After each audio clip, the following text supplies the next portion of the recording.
Our job is to spread his light elsewhere. And where the problem becomes is when the culture is influencing us rather than us influencing the culture. That part. Come on. And I just think like that's what in my opinion, is what we've run into. Like this was so hard. It's really hard to distinguish between the culture and the church today. Mm-hmm. Like it's hard. If you just put it on mute. Yeah. And you just watch our lives. Just be candid. Just put it on mute. Yeah. Would you be sure that was a church service? Yeah. Oh.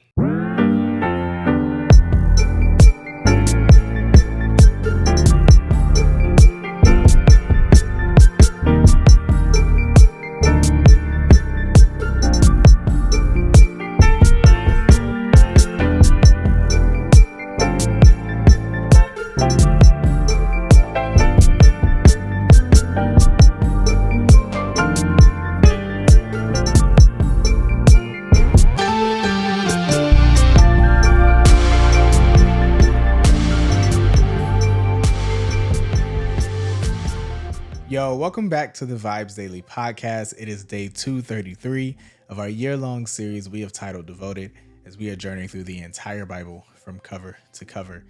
You have joined us here in the book of Jeremiah, as we are here in the middle of it, picking up on the 25th chapter today. I am back and joined by my wife, Victoria, as we continue this conversation through Jeremiah and pick up a little bit where we left off on yesterday. Yeah.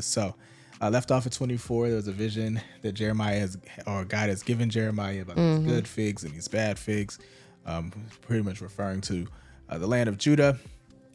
And in 25, back to our point yesterday that Jeremiah is not necessarily written chronologically. Right. We get this word from the Lord that happens in the first year of King Nebuchadnezzar, right? Which really is traveling back in time some here, where essentially God is telling Judah that Nebuchadnezzar will come to capture them at some point. But yeah, what was interesting to you here in chapter 25?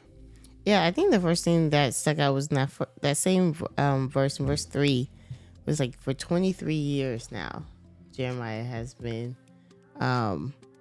getting these prophecies from the Lord. I'm like, yeah, like he started out young and unsure, and now he's 23 years in the game. And so I think that was I felt like it was interesting to see that the Lord has kept him, through all his ups and downs and valleys. But still, in verse 4, he's like, but still y'all haven't listened to the Lord at all. And so he's still saying to turn, and they're just not turning.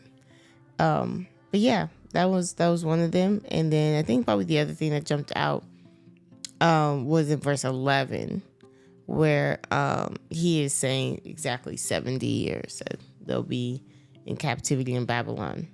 And then after 70 years, then he'll punish the king of Babylon. And like you said, some of these prophecies are so spot on, right? So detailed. Yeah, it's pretty specific. Yeah. I mean, because I think I don't think it's in this. It might have been in last week's reading, but where he even tells how many generations it will go, right? In Babylon, it's Nebuchadnezzar and his son, essentially, right? So not even just 70 years specific, but I'm gonna even tell you how many kings will rule in Babylon before it gets conquered, right? Ultimately, and so yeah, the specificity is crazy. Which again, we have hindsight to know it's accurate, right? Yeah. That it actually comes true in that way, because we have the biblical account to say that, which I think is really interesting. But yeah, for sure. Was there anything kind of in that first half of 25 before we kind of get to this cup of this cup? Let's go to it. Yeah, so starting in 15, he talks about this cup of wine of wrath from his hand, right? That he's gonna make all the nations drink, and not just drink, but drink and get drunk with, essentially, right? To make them stagger and go out of their minds. What anything particular you thought was interesting in this section here? I mean, just the whole thing, it just felt like revelation, right? Like this cup that they're gonna drink. I'm just like, So what are you actually saying, Lord? Like, how is Jeremiah going to make them like drink this cup like of wrath, right? That comes from the Lord. It's just, I don't know, just the imagery there that they're painting for us.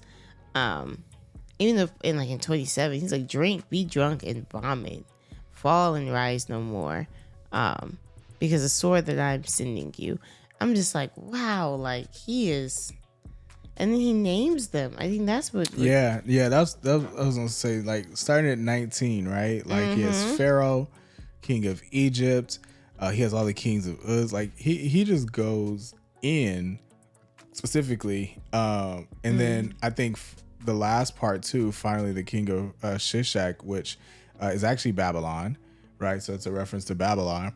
That he's just like, yeah, all of them are going to drink from this, and then eventually Babylon too, right? Which goes back to what we read in Isaiah, and also in here, which is God continues to remind him, like, Babylon is coming. I'm sending them to do my work, but I'm ultimately going to pronounce judgment on them as well, because they're not righteous in all this, right? They're not faultless. And so I just think it's funny that, like, he goes through that whole list and then ends it with, oh yeah, don't worry, Babylon's still gonna get theirs. You gonna get like, yours too. After they all drink, Babylon gonna drink too from that same cup. Yeah. I think it's interesting that you mentioned this land of Uz, because I feel like that was mentioned in Job. Oh no. I'm almost there. Is that where he's from? Yeah. Yep, that's where Job was from. The land of Uz. Interesting. Yeah. I mean, I just love. I keep saying this throughout this podcast. When we're reading, I love to see just how connected the Bible is. Yeah. Because we're in Jeremiah, and Job is considered to be one of the oldest books of the Bible, right? Not the oldest. And just to see that things in Job written by a totally different author, totally different like era. Yeah, Job's not an Israelite at all. Yeah. And is now showing up in this book of the prophet, during the exile. I was say poor country though. They're about to get cup of wrath. So they about to get wrath. Yeah, that's probably not what because Job there wants was to not see. one, because Job was no longer right. there. There's not one in the land. Yeah, that was if he was righteous. still living, they'd be good. But no, there's not enough righteous people there anymore. But yeah, so like, he has this cup. I thought it was also interesting, just this, like, even if you feel like you don't want to drink, right, or you refuse to drink, like, it's like, no, you don't really get a choice. Like, no, seriously, yeah. Like, it's gonna happen one way or the other. Come on, verse 28, right? Right. And if they refuse to accept the cup, it's like, well, you're gonna drink it, because even my own city that bears my own name is going to get it. So should you go unpunished? Yeah. If even they're going to get it? Yeah. Yeah, and then, I mean, it really leads into kind of verse 30, where he really extends, which we saw this in Isaiah, like, which, to this point, we'll see this again in some other places, because I'll get to that later when we talk about one of the prophets that's mentioned in Jeremiah. But like, again, I appreciate God's consistency as well, right? Yeah. That, like, we just talked about it a couple weeks ago with Isaiah, that he starts with Judah, he kind of extends to their neighbors, and then ultimately the judgment goes to everybody. Like, no one is free of his judgment. And going even back to some of the conversation we said yesterday, he's not just near, he's far. He sees it all. Yeah. Right. And so everyone is going to experience this in some way. And so, like, starting, in verse 30, he really kind of just starts to reach out to all these different lands, essentially, to say, like, from nation to nation. This is starting in verse 32. From nation to nation, like, from the, a huge storm is stirred up from the ends of the earth. Like, everybody's getting caught up in ultimately this judgment. And I just thought that was interesting that, like, as you said, it's not just Judah, it's not just their neighbors, but essentially the whole world. Yeah. And like you said, from the farthest parts of the earth, like they mentioned in verse 32, which I feel like last week that mentioned weekend we're talking, I forget what chapter it was, but it was like a Moses situation where he refers to Moses, right? And it's like, I'm not going to wipe you guys out like I did Moses, but my wrath is coming. It's like it's coming in a different way. But like you said, it's like another cleanse of the earth. Mm-hmm. Which I never really noticed before, because when we used to talk about the exile and the judgment on Judah and Israel, I just focused on Judah and Israel. Yeah. Like that the Lord was upset with them specifically. Yeah. But now I can see that, like, no, the Lord was mad at everybody, and especially his people, because they were supposed to be the light. They were supposed to be different. They were supposed to be set apart. Yeah. They were supposed to be teaching the other nations how to worship Yahweh, their God. And instead, they have gone and worshiped all the other gods around them, right? And so that was like one of the big problems here, which is why I was like, well, yeah, if Judah and Israel isn't upholding who the Lord is and who is. That's so good. Can I like bring that forward too? Because I think like you're right. God's intention for Judah, when he established Israel, I should say, I'm going to say Judah, but when he established Israel and made this covenant with Abraham, his intention from the very beginning was that they would be the light to the rest of the world of who God is in his love, right? Like, remember, Abraham himself is a pagan, like, before being introduced to God. Like, he worshiped the Canaanite gods and all this other stuff prior to his introduction to Yahweh, right? And understanding who he was. And so Abraham was supposed to start a lineage of a people who would introduce Yahweh to the rest of the world. Right. And instead, Israel became influenced by the rest of the world instead of it being the influence, right? There we go. And so, like, it was supposed to spread, across the world as light. It just became darker, the other way. And I think that, like, that's important because that same challenge is essentially given to all believers in Matthew chapter 28, right? Where, Jesus gives the Great Commission, essentially, right? To say, start in Jerusalem. Yep. You know what I'm saying? Go to Judea. Go to the ends of the earth. Like, take this light with me. You are the light of the world. That's what Jesus tells us. You are the light of the world, right? You are the salt of the earth. Like, be that to others. And it is our responsibility as believers and as Christians. Our job is to spread his light elsewhere. And where the problem becomes is when the culture is influencing us rather than us influencing the culture. That part.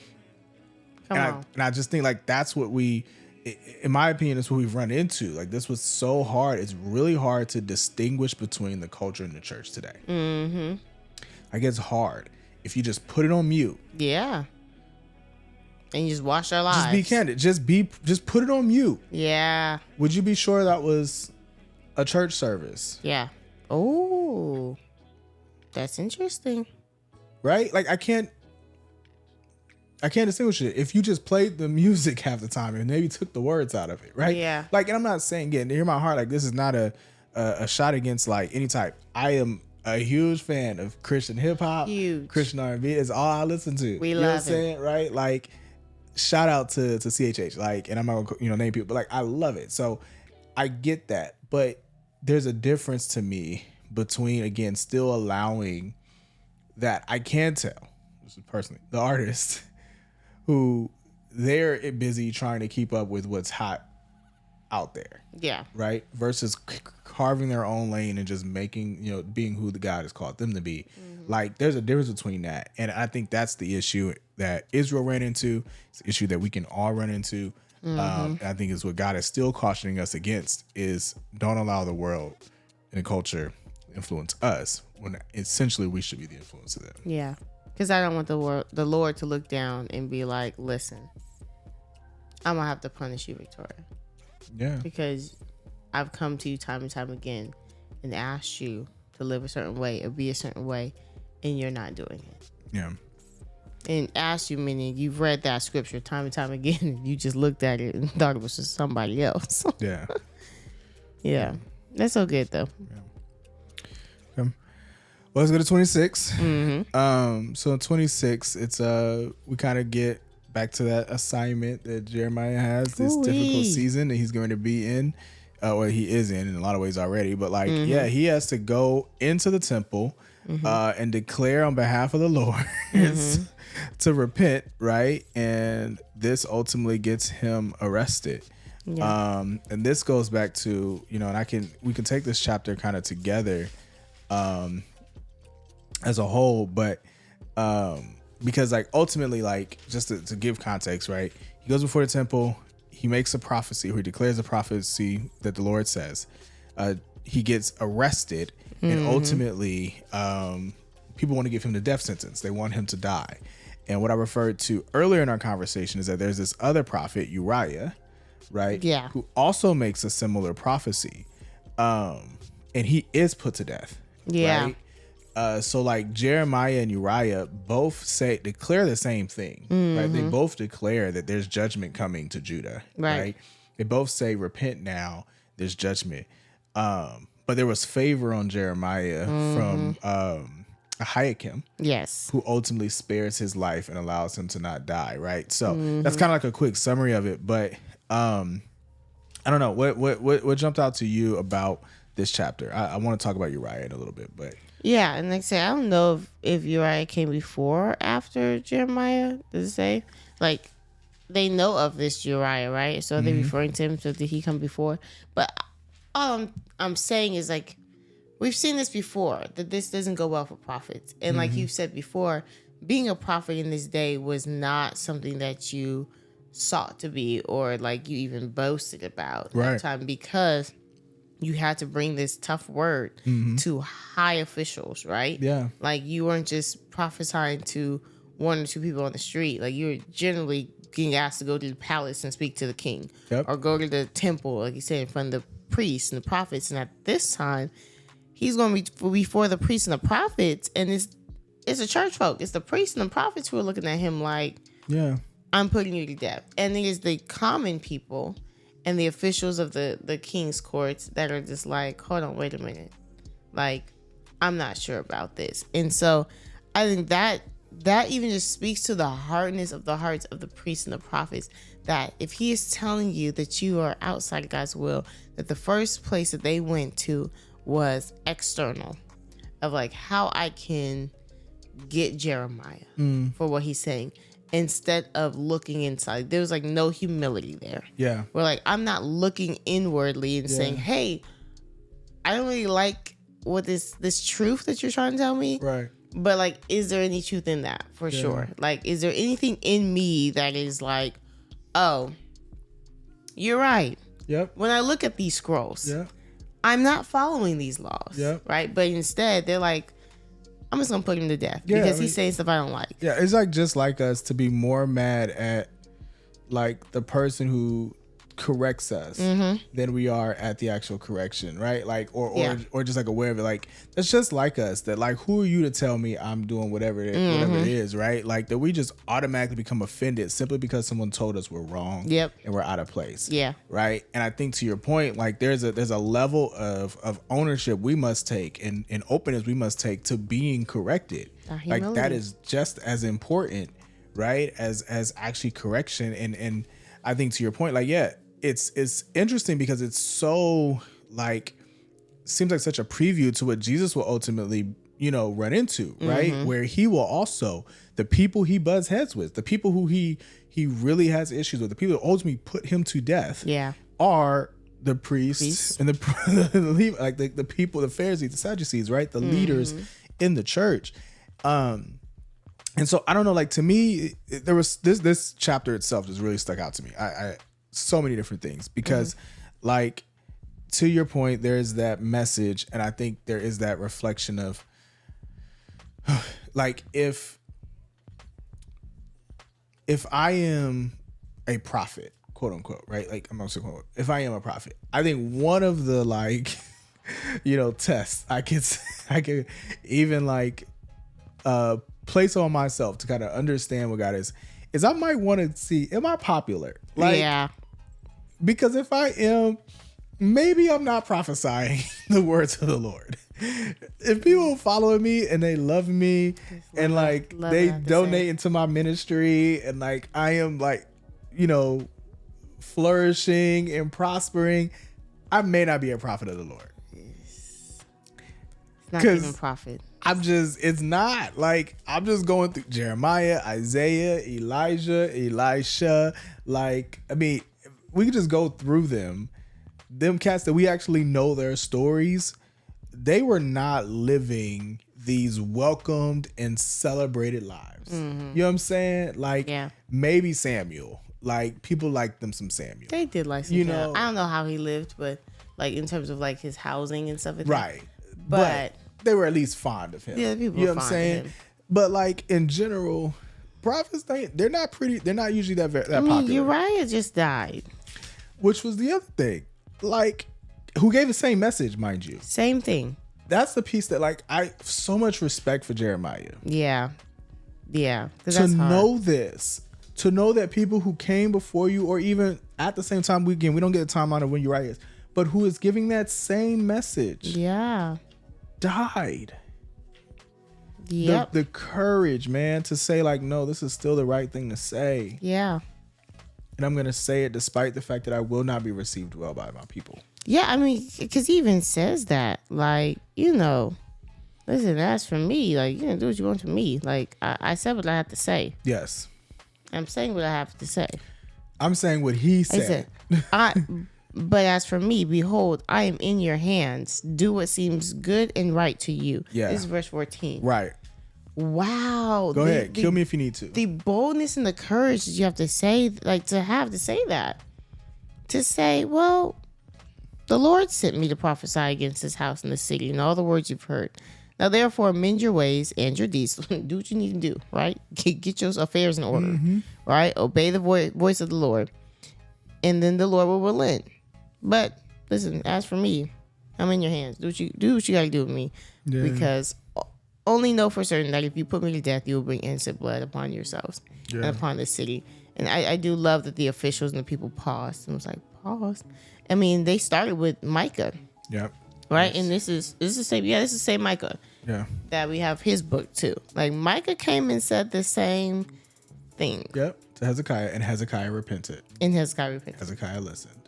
and he lived. Yes. He did exactly what Micah said would happen. When Micah said it and he repented, God relented. He did not bring the disaster at that time. And this is crazy. Also, like I said, the linking of the Bible, because when we read about Hezekiah, Isaiah, so we kind of get most of. But go ahead, sorry. when we read, well, was it in Isaiah that they mentioned Micah? No. No, it was in Hezekiah's story, like back in like the Kings or yeah. Chronicles. I feel like it mentioned Micah, and then like Jeremiah mentions Micah, and then Micah mentions it himself. I'm like, everybody's covering the bases. I love it. Yeah. It just tickles me. I know I have to keep pointing it out, but like, it just tickles me how. No, it is a big deal. It's important. I mean, I think particularly again, if you're considering the legitimacy and the Yes. like, can we trust the scriptures and what we read? Mm-hmm. Absolutely. All of what you're saying is important. That when you see the various authors and over various times and the various perspectives and how much they align, it helps, because that's one of the first things. Just to your point, one of the first things they'll teach you in interrogation is like separate people, Yep. right?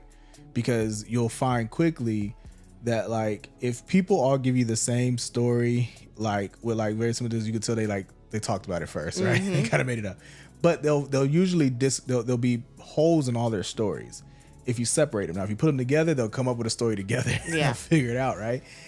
So it's like the fact that, like you said, that it's all these over all this time across different authors, and that there's still It's a cohesive story. a cohesive story that's similar but not exactly the same, right? But like it tells the same story. That does help the validity and whether we can trust it. So it's still a good thing to know. We'll see that time and time again. Even when we get to Jesus' story with the gospel. Y'all know I'm gonna have to say something when we see it again. Every time, but yeah. So we'll get to 27, so we can kind of bring it to a close. But Yeah. again, 26.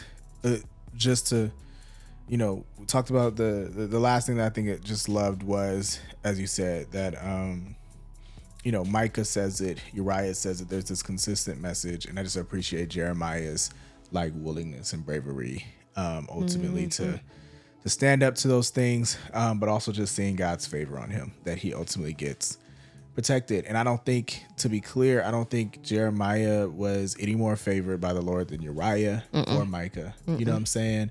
I think God had more for Jeremiah to do, Yeah. as we'll come to see, and other things for him to continue to say, which is why he spared him. But I think Uriah fulfilled the word of the Lord and purpose of the Lord, and so did Jeremiah. Yeah. Despite the fact that their stories kind of go differently, right? Yeah. But 27, we get, what my Bible title is kind of just this yoke of Babylon, right? And again, it's kind of this a reference to Nebuchadnezzar, and but this is what Jeremiah has to wear, this yoke and this chain, essentially as like the symbol of what Babylon is going to ultimately do. Yeah. And we will get later tomorrow. We'll talk about that yoke again as Hananiah comes and kind of, because Hananiah was out here just making up stuff. We're not gonna do that right now. Yeah, we're not doing that right now. We'll get to that tomorrow. But before we get to what happens there, like I said, he uses this yoke as kind of this image to talk about what Nebuchadnezzar and Babylon is going to do during this reign of Zedekiah. Again, Zedekiah is the governor or king. He's a king, but Nebuchadnezzar has placed him as governor over those in Judah who are still left, even though he's already come and captured Jehoiakim. But any thoughts that stuck out to you in 27 specifically? Yeah, I think verse 6 stuck out to me initially because it was just calling Nebuchadnezzar, the king of Babylon, his servant. Yeah. Right? Like, king of Babylon, my servant, and I've given him all the beasts of the field to serve him. All the nations serve him, and his son and his grandson, right? That's like the name is you're saying. Yeah. Until the end of his own land comes. And then many nations and great kings shall make him their slave. Yeah. And so, like you said, it is like, he's my servant right now. And I think it's crazy. It's like, not only am I making all these nations and these people serve, like, the land and, like, the animals. And, like, all of them are going to be under his, which... God knew it was going to make him prideful, right? And that's the big thing. Like, if he probably had the heart of David, you might live longer, and you might your kingdom might have been established a little bit longer. Yeah. But nah, you got to your grandson, boo, because at some point you're gonna fall. Yeah, which again, Daniel will give us a few things with Nebuchadnezzar and how he acts, but because he lost his mind. Yeah. Yeah. No, I think it's really good that you brought that up because I did notice that, and I had to like keep reading and kind of do some research because to me, when I hear my servant in scripture, it gives me the impression that this is someone who willingly serves God. Right? Yeah. Like that's what, like, I think of my servant David, my servant Moses. Right? Like, nah, he like this my servant. Yeah, he is someone who is serving my purpose. My slave. He is my slave. Someone I am, my tool, my chess piece that I am using to ultimately like. And I think that part it threw me off at first when I read it because I was just like, like we know because again, just I have read, we know who Nebuchadnezzar is and kind of how he again all the back and forth he goes between Daniel and Shadrach, Meshach, and Abednego and all them. But that phrase did throw me off at first. I was just kind of like, I don't think Nebuchadnezzar knew the Lord. Like he did it. He's just, in this particular case, servant is almost like my slave, my person who is again fulfilling my will, who I am using to do my bidding in this particular case. So because he even calls Jesus his servant, so that throws us off sometimes. Exactly. So but I will say, like, the other thing that just jumped out to me, I did appreciate just this continued reference to, like, if you don't serve him, right, back to that option of like you can live or you can die, that essentially you're going to die by famine or plague. Like God's going to figure that out specifically. But then he continues to give him this yoke is meant to be like a symbol of service, like gives Zedekiah the option, man, just serve him. If you serve him, you will live, essentially, and gives him that option to do that. Anything else stick out to you in the second half, kind of here at the end? Yeah, just at the end, he said that like he's gonna bring them back and restore them to this place. Like he continues to give them that hope. Like, yes, you're going to be carried off to Babylon, and you're gonna remain there, but I'm going to bring the people back at some point. Yeah. So it's beautiful. Yeah, well, we'll talk more about that yoke tomorrow. Yeah. And we talk about Hananiah, but we appreciate you guys joining us on today's Vibes Daily podcast. Come back, pick up chapter 28 with us tomorrow. But until then, take care. Thank you for joining us for the Vibes Daily podcast. Be sure to like, comment, and subscribe on your favorite podcast platform or download our favorite, the Vibes Church app. Visit vibes.church/devoted for additional episodes, notes, details, and the latest merch. Join us next time as we continue our journey through the Bible. Take good care.